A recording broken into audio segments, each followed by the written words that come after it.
Ang pagsusulong ng impeachment ay mauwi lamang sa pagtatalo-talo at papagkakampi-kampi, hindi lamang ng mga mamamayan, kundi pati na rin ng mga opisyalis ng gobyerno.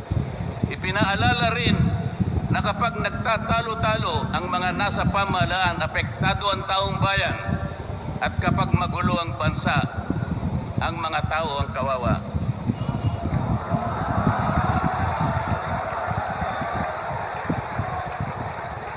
Lagyan po natin ng konteksto ang dalawang pagpapahayag na nauna upang lalong mabigyan ng diin ang kahalagahan ng pagkakaisa, pagkakasundo at kapayapaan sa ikalulutas ng panganib na dulot ng kahirapan dahil sa lumulubhang katiwalian, korupsyon, kalamidad at lalo lamang napabibigat ang buhay at pamumuhay ng ating mamamayan. Sa isang ulat balita ng periodikong Philippine Star, 4 na araw nang nakararaan ay ganito ang sinasabi. Based on a recent SWS survey, an estimated 17.4 million Filipino families considered themselves poor in the last quarter of 2024. This number represents 63% of the surveyed respondents, the highest self-rated poverty in 21 years.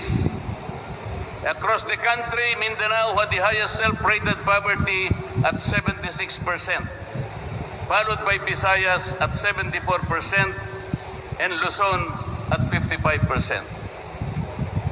Mga kababayan, sa tayang 5 ang miyembro ng bawat pamilyang Pilipino, nangangahulugan na aabot sa 87 milyong Pilipino sa ngayon ang nagsasabing sila ay mahirap.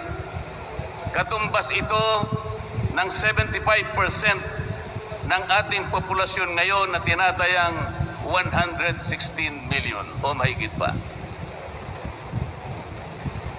Gusto ko pong banggitin sa inyo at kailangan malaman ninyo na sa taong ito ang ating national budget ay nagkakahalaga ng 6.3 trillion pesos. Ito po ang ating national spending. Ang ibig sabihin, ito pong halagang ito ang gagamitin dapat ng pamahalaan upang tugunin ang lahat ng pangangailangan, pangkabuhayan, panglipunan, pangkalusugan, pangedukasyon, pangseguridad, lahat ng kakailanganin alang-alang sa kapakanan ng bawat isang Pilipino. 6.3 trillion pesos. Ngunit, ang tinatayang magiging income lang ng ating bansa ay kulang pa sa 5 trilyong piso. Ang ibig pong sabihin, meron tayong deficit. Meron tayong kakulangan na 1.5 trillion pesos. Ito po ang ating ipangungutang mas malaki sa taong ito. Ginagastos kasi yung kinikita. 1.5 trillion pesos. Ibig sabihin po, bawat araw tayo'y gagasta ng 17.6 billion pesos. Yun po yung ating gasta. Araw-araw. Ngunit ang ating kinikita ng bansa ay 13.4 billion pesos lamang. Sa makatwid, Lugi. ang uutangin natin araw-araw ay 4.2 billion pesos. Katangian naman magagawa ng Katumbas ng 175 million pesos bawat oras. Napakabigat po na hinaharap na hamon at problema ng ating bansa. Hindi po biro-biro ito.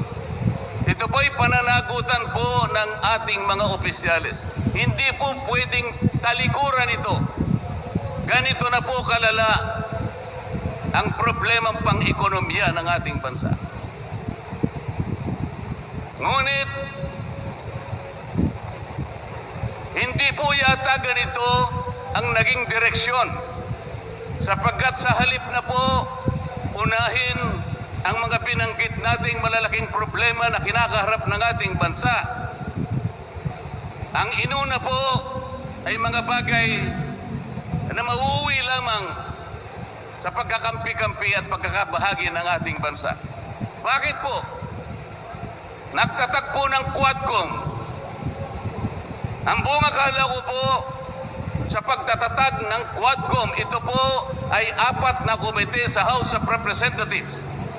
Kinonsolidate, ginawang isang makapangyarihang komite na ang buong akala ko, ito ang gagamitin para tutukan ang namumuong problemang lumulubha pa na hinaharap ng ating bansa. Napakataas po ng bilihin, lalo na po yung pagkain ngayon. Nagtanong-tanong po ako, ang isang pirasong kamatis last week is 20 pesos. Tama po ba yun? Ngayon po, may nagsabi sa akin 30 pesos isang kamatis. Ang isang kilong kamatis, 400 pesos. Tama po ba yun? Pitasunda mo natin. Ang isang piraso ng siling pangsigang ay 10 piso. Yun po yung sinabi sa akin. Tama po yun. 600 pesos per kilo. Yun po ang bell pepper.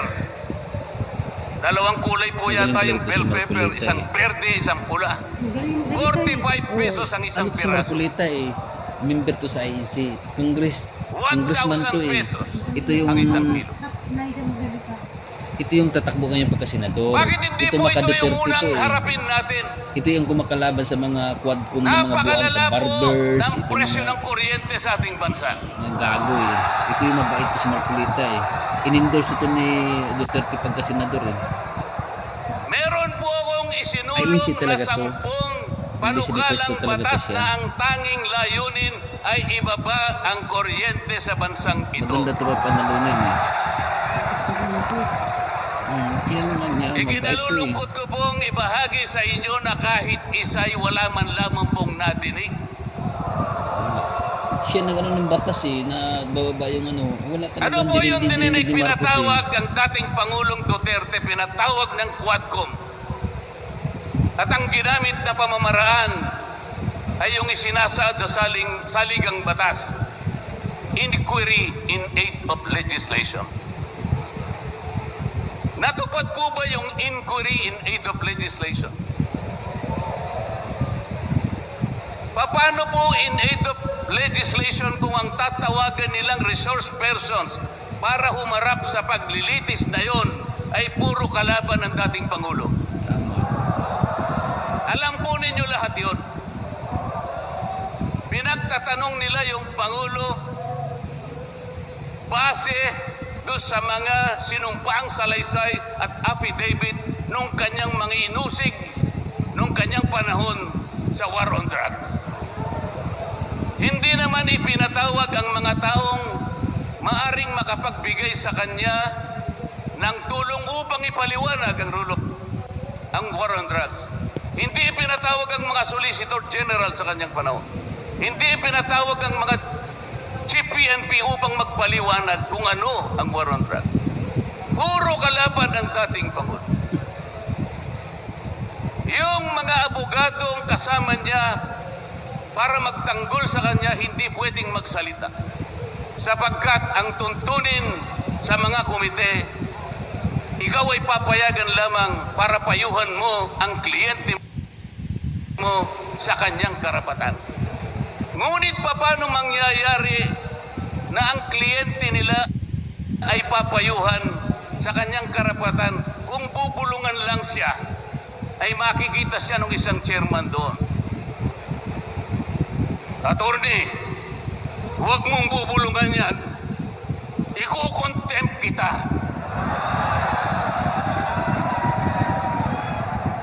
Nasaan na po yung sinabi sa saligang batas na lahat ng inuusig ay meron siyang karapatan sa abogado? The right to counsel. Wala na po. The right to confront your accusers. Wala po mga accuser doon. Ang ginagamit po ay mga sinumpang salaysay, hindi man lang i-authenticate, ipinalagay na totoo lahat ang nakasaad ng mga aligasyon. Anong gagawin ng isang tao sa harap ng ganito na walang rule of law at walang due process?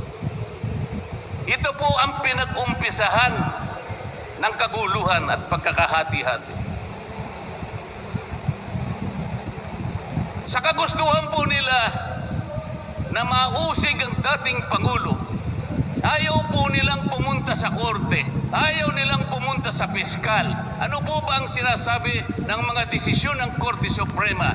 Kapag ka napatunayan nyo ang isang tao ay maaring nakagawa ng kahit anong paglabag sa lahat ng batas, anumang batas, dalhin ninyo sa piskalya, dalhin ninyo sa korte. Yun ang tamang paraan. That is the rule of law. Ngunit bakit kayong Quadcom ang gumagawa nito? Ang Quadcom ay hindi piskal. Ang Quadcom ay hindi korte. Nakukunwa lang na korte. Yung mga chairman ng 4 na komite doon, wala ni isang abogado. Pero naalala ko yung isa doon, kamukha ni Attorney Agaton.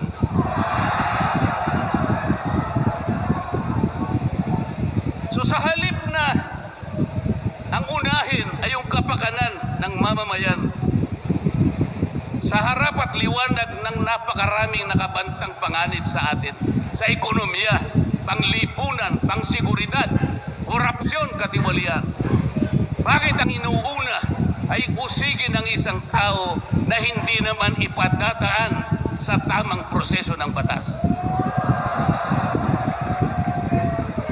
Pangalawa, tinawag po nila ang pangalawang Pangulo sa 2 pagkakataon. Una po, nung magpipresent siya ng budget. Ang pinipresent po niyang budget ay budget for 2025.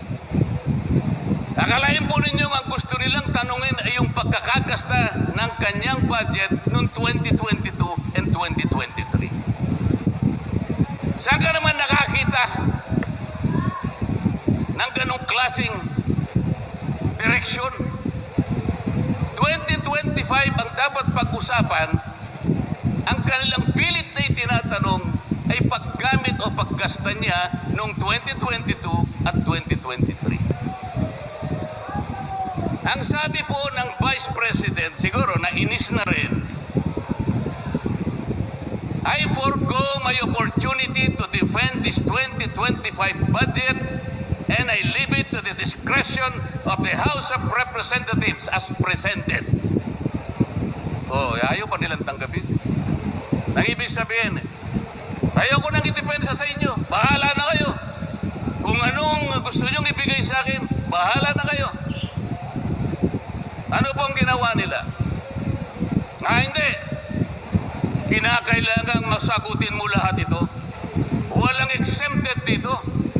Kahit ano nga yun siya, kailangan namin tama po yung lahat po ng paggasta ng pera ng bayan ay kailangan pong suriin. Totoo po yun. Ngunit meron pong pagkakataon at panahon sa paggawa nito. Hindi po sa panahon ng pipresenta ng budget. So ang ginawa po nila, tinawag uli ang pangalawang Pangulo sa isang pagdinig sa isang komite na kung tawagin ay Committee on Good Government. Alam po ninyo yung pagsisimula nila para magkaroon ng katwiran na masabi na ang Vice President. Kinasangkapan nila yung isa sa amin, isang representative sa Maynila, tumindig at nag-privilege speech. Yung subject matter po ng kanyang privilege speech ay kaugnay po ng budget na pinagtatalunan na po sa plenaryo at sa committee. Sa tuntunin po ng House of Representatives, no one should avail of the privilege hour if the subject matter is related to a pending bill. Nando na po yung bill sa baba, pinagsalita pa po yung isa. Nung banggitin ko po ito, nire-raise ko po, sabi ko wala pong katwiran ito. Kailangan po tindigan ninyo, sundin ninyo ang ating tuntunin. Kapag kapag hindi tayo sumunod sa ating tuntunin, sinong maniniwala sa atin na tayo may karapatang gumawa ng batas para sa ikabubuti ng ating bansa?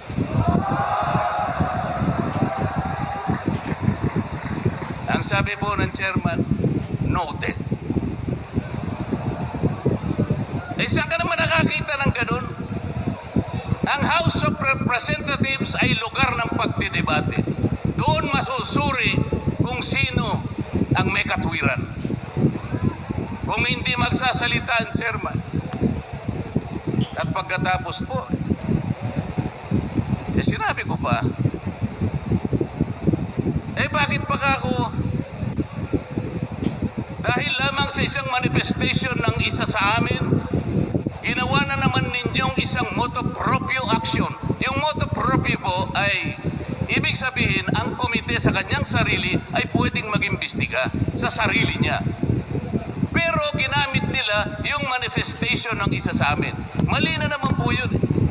Hindi po dapat ganun. Nung i-raise ko po yun, ayaw na naman po nilang pumayag.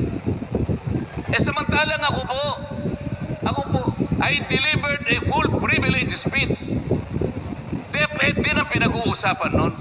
At ang ni-raise ko po ay yung katiwalian involving more than 3 billion pesos covering 3 annual audits of the Commission on Audit. Kahit na full privilege speech, hindi man lang po ni-refer sa committee.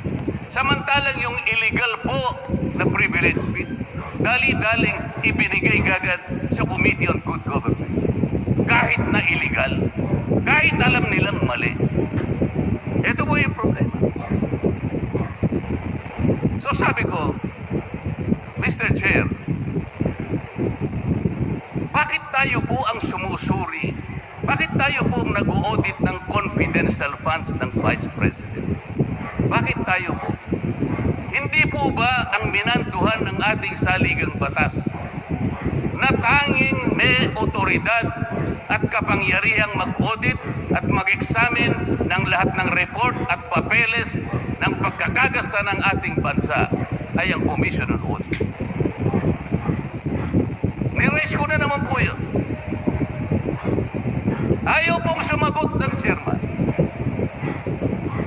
Ang pinasasagot po sa akin ay yung hindi abogado.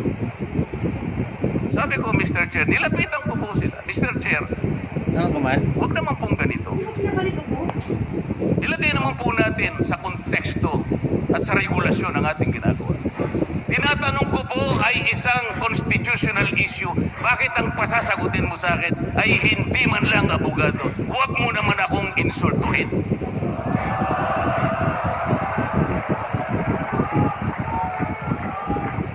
Doon sa puntong yun, alam po ninyo, pati yung kinakain kong hopya, pinagtripan nila.